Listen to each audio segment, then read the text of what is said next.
آپ میری گزار جی جناب، آپ میری وہ کیا حال چال ہے سر بھائی؟ سعید صاحب میری گزارش سن لیں. کیوں خوش ہو رہے ہیں آپ بیٹھے الحمدللہ. بیٹھے؟ علیہ بھائی کیسے ہیں آپ؟ ٹھیک ہیں؟ اللہ کا احسان ہے بھائی.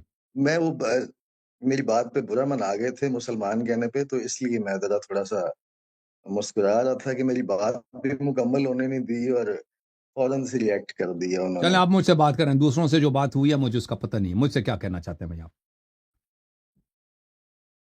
اچھا علیہ بھائی، میں ایسا ہے کہ الحمدللہ ثم الحمدللہ اپنے پورے خاندان میں واحد ایسا فرد ہوں جس نے شاید 7ویں 8ویں جماعت سے ہی کوشش کرنا شروع کر دی تھی فقہ اہل بیت کے متعلق جاننے ماشاء کی اللہ، اور پرکھنے کی. اور بڑی بات. الحمدللہ میں قائل ہوں اس بات کا کہ آج بھی اپنے پورے خاندان کے اندر میں واحد ایسا انسان جس نے اپنے گھر کے اوپر علم لگایا ہوا ہے. ماشاء اللہ. لیکن میں آپ کی گفتگو سنتا رہتا ہوں، کچھ سوالات ہیں میرے. جی سر، بسم اللہ ایک کریں. دو مجھے اپنے علم کے لیے جاننے ہیں، کچھ نماز سے متعلق، اور کچھ ایک دو چیزیں علیہ یار بھائی ایسے ہیں کہ بیسیکلی جو میں جاننا چاہتا ہوں وہ یہ ہے کہ کیا ہم اپنی زندگی اس کے بغیر نہیں گزار سکتے ہیں کہ ہم نے لازمی عمر، ابو بکر اور عثمان کو ضرور تبرہ کرنا، اور ہم اپنی زندگی محمد و آل محمد علیہ السلام نے جس طرح برداشت کر کے، جس طرح درگزر کر کے گزاری انہوں ہے، نے بھی لعنت کی ہے نا، ہم اپنے ایمان کو اہل بیت علیہ السلام نے لعنت کی، اللہ نے قرآن میں لعنت کی. ٹھیک ہے. بالکل کیا، ہاں بالکل کیا. تو میں ان کی اس سنت ہے. بات پہ یقین ہوں، اور رسول اللہ صلی اللہ علیہ وسلم نے لعنت کی. میں خود تو دیکھیں، برے کو برا سمجھنا آپ نہیں کر سکتے، آپ شیعہ نہیں ہو سکتے نا. اگر آپ کہتے ہیں ابو بکر عمر اچھے ہیں، امام علی علیہ نہیں نہیں السلام نہیں بھی نہیں اچھے ہیں، نہیں نہیں تو پھر ان کی میں نہیں خلافت کی نہیں نہیں تشریح ہوگی نہیں نا. دیکھیے، میں نے اچھے برے کی تو بات ہی نہیں کی ہم۔ سر. میں نے اچھے اگر برے کی ان کو بات ہی برا نہیں کی مانتے کہ میں ہیں، آج بھی دیکھیں اگر ان کو معاویہ پہ آپ برا برملا، مانتے ہیں، میں اگر ان کو آپ برملا. برا مانتے ہیں نا، اگر ان کو آپ برا مانتے ہیں تو اپنے بچوں کو سکھانا پڑے گا، صحیح عقیدہ سکھانا پڑے گا کہ وہ خلیفہ نہیں تھے، انہوں نے غصب کیا. ٹھیک ہے. اور پھر یہ اہل بیت علیہ الصلوۃ والسلام کی دستور میں ہے، آج ان کا بھی فرمان ہے برملا کہ ان سے لعنت براعت کرنا کرتا ہے، ہوں ان کے اگر دشمنوں سے آپ نے تبرہ کرنا ہے. میں سر بالکل میں بنو امیہ پہ لعنت کرتا ہوں، میں تو کیوں کرتے ہیں؟ معاویہ کیوں پہ نہیں کچھ؟ لعنت کرتا ہوں، میں دن رات کرتا ہوں.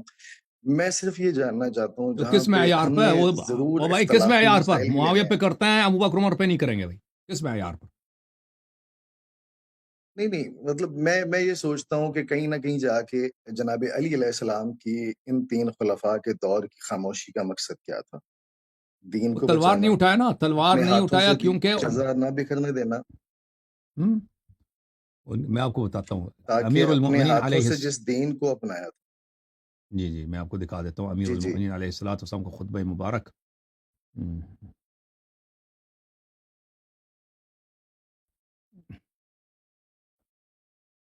ایک میرے محترم ناظرین، امیر المؤمنین علیہ السلام نے تلوار نہیں اٹھایا، اس کا مطلب یہ نہیں کہ انہوں نے برات کا اظہار نہیں کیا.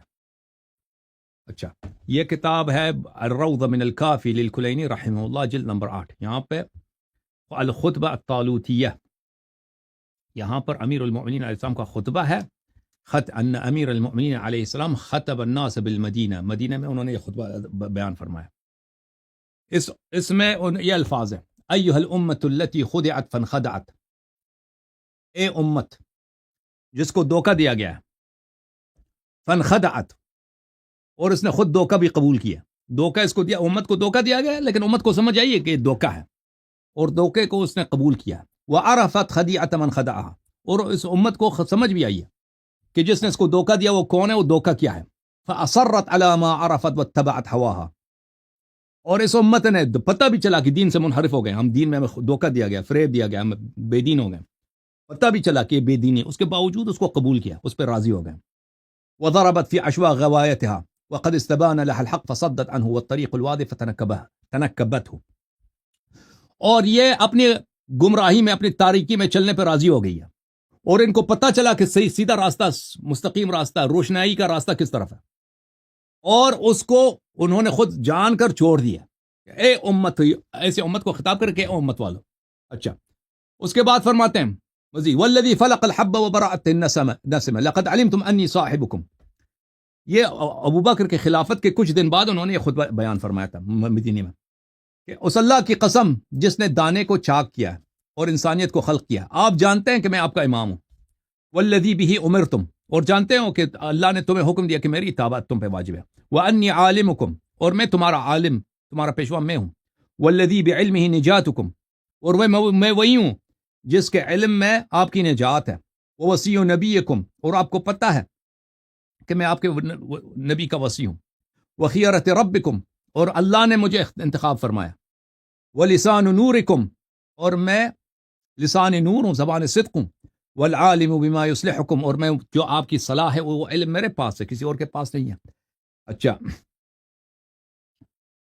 اما واللہ لو کان لی عدۃ اصحاب طالوت او عدۃ اہل بدر، اللہ کی قسم اگر مجھے حضرت طالوت علیہ السلام کے اصحاب جتنے ہوتے، یعنی 300 لوگ، یا بدر کے اصحاب جتنے میرے پاس لشکر ہوتے 313 لوگ، وہم اعداؤکم لضربتکم بالسیف، اور یہ سب پوری امت میری دشمنی کرتی تو میں 300 کے ساتھ بھی میں کڑا ہوتا اور تلوار لے کے میں آپ سب کے ساتھ قتال کرتا، اسی امت کے ساتھ. حتی تؤولوا الی الحق، تاکہ میں آپ کو زبردستی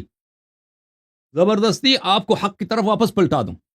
وتنیبوا للصدق، اور آپ کو صدق اور سچائی میں آپ کو زبردستی تسلیم کرا دوں. فکان ارتق للفتق، یہ اگر یہ میں کرتا، میرے پاس اتنے سپاہی ہوتا تو یہ آپ کی بلائی کے لیے بہتر ہوتا. وآخذ بالرفق، اور یہ آپ پہ میرا احسان ہوتا، آپ پہ مہربانی ہوتی ہے. صحیح ہے، یہ امیر المؤمنین علیہ السلام کا خطبہ ہے.